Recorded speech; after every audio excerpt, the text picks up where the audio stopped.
Merhaba arkadaşlar, ben İlknur Dökmez. Takı Tasarım, Schmuck Design und Herstellung YouTube kanalıma hoş geldiniz. Bugün sizlere 14 milimlik Swarovski Rivoli kristali kum boncukla nasıl kaplayacağız onu göstereceğim. Burada olduğu gibi.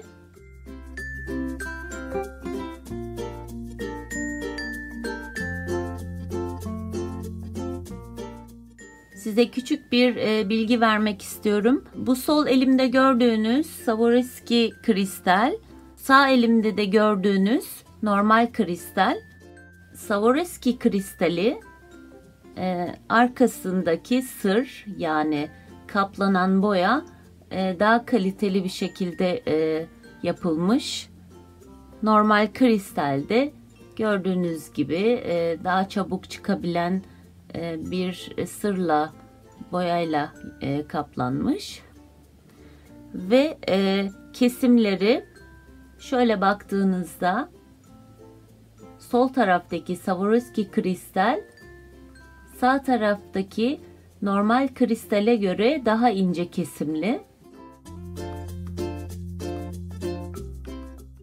ve parlaklık açısından da Swarovski kristal kesimleri daha ince kesim olduğu için daha parlak.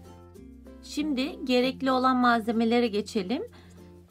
Bir adet 14 milimlik kristal lazım. İster Swarovski ister normal kristal.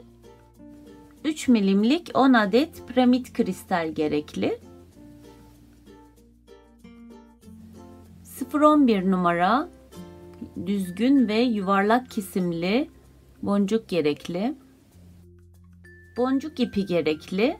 Ben Naibond marka kullanıyorum.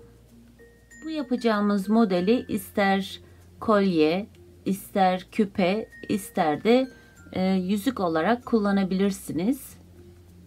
Bir dahaki bölüme de bu kapladığımız rivoliyi bu kolyeye çevireceğiz. Şimdi bir tane stop boncuğu aldım. Ve bunu düğüm olarak kullanacağım. Yani ipin kaymaması için. 2 tane içinden geçiyorum. Ya da bir tane de geçebilirsiniz.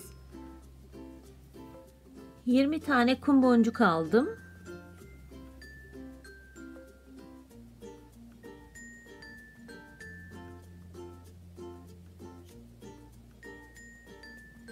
...14 milimlik Swarovski kristalin çevresine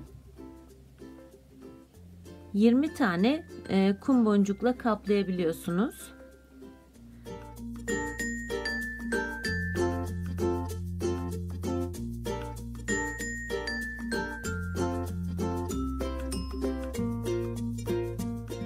Üç tane kum boncuk aldım.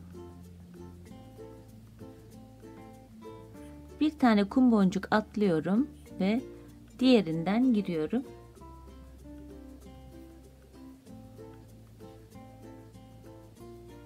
Tekrar 3 tane kum boncuk alıyorum.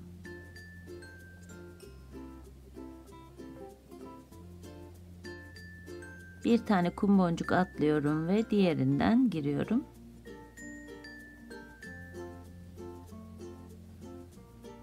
Üç tane kum boncuk aldım.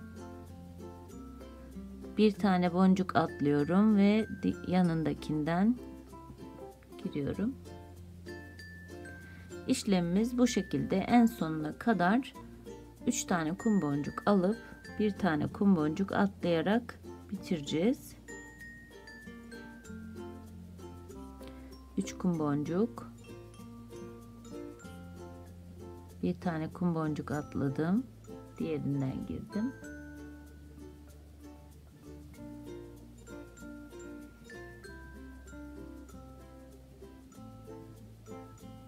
Üç kum boncuk aldım. Bir tane boncuk atlıyorum ve diğerinden giriyorum.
tane kum boncuk aldım.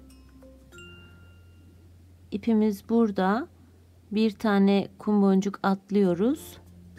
Yalnız ilk baştaki buradaki ilk baştaki kum boncukla birleştireceğim. Buradan bu yukarıya, yani şu orta kısma gelmem lazım.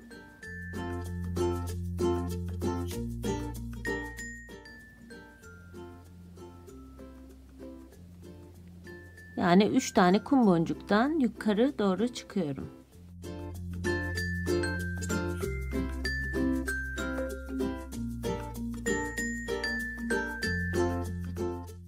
Şimdi çiçek gibi oldu bu şekilde. 3 tane kum boncuk alıyorum tekrar. Bu ipin tam tersinden giriyorum ve bir aşağı iniyorum.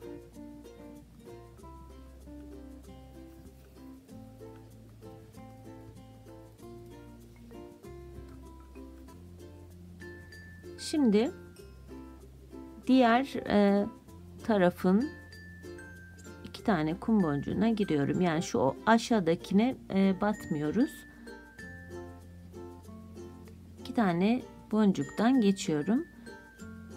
Bir tane kum boncuk atlamış oluyoruz. Tekrar 3 tane kum boncuk alıyorum ve ipin tam tersinden giriyorum. Bir tane kum boncuk aşağı iniyorum. Karşı tarafın 2 kum boncuğundan geçiyorum ve tepeye geliyorum.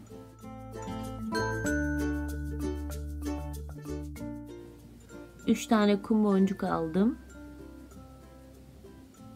İpin tam tersinden giriyorum. Bir tane kum boncuk aşağı iniyorum ve yan tarafın 2 tane kum boncuğundan tam orta kısmına geliyorum.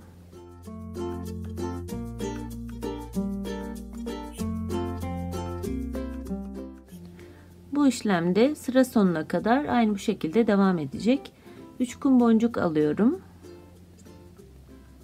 Tekrar ipin tam tersinden boncuğa giriyorum. Ve bir tane boncuk aşağı iniyorum. Yan tarafın 2 boncuğundan geçiyorum. Yukarı doğru çıkıyorum. 3 kum boncuk aldım. İpin tersinden girdim. Bir tane boncuk aşağı iniyorum. 2 tane de yan taraftan yukarı çıkıyorum.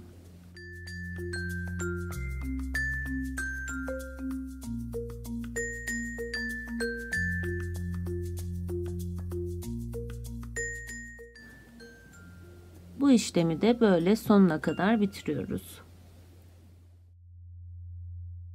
Şimdi son bacaktayız. 3 kum boncuk aldım. İpin tersinden giriyorum.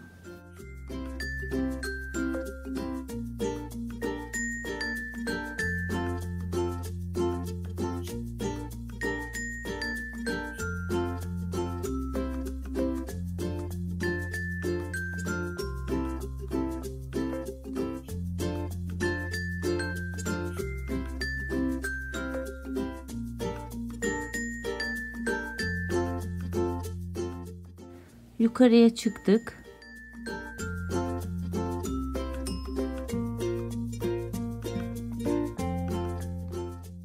Şimdi bu tepedeyiz. 2 tane kum boncuk aldım ve diğer tepeye giriyorum.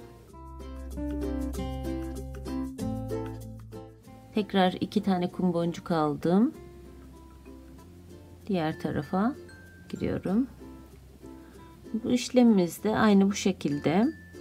2 tane kum boncuk alıyoruz ve diğer tarafa giriyoruz.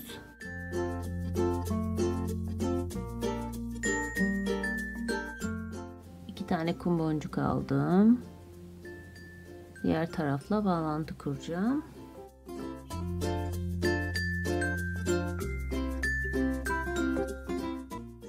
2 tane kum boncuk aldım.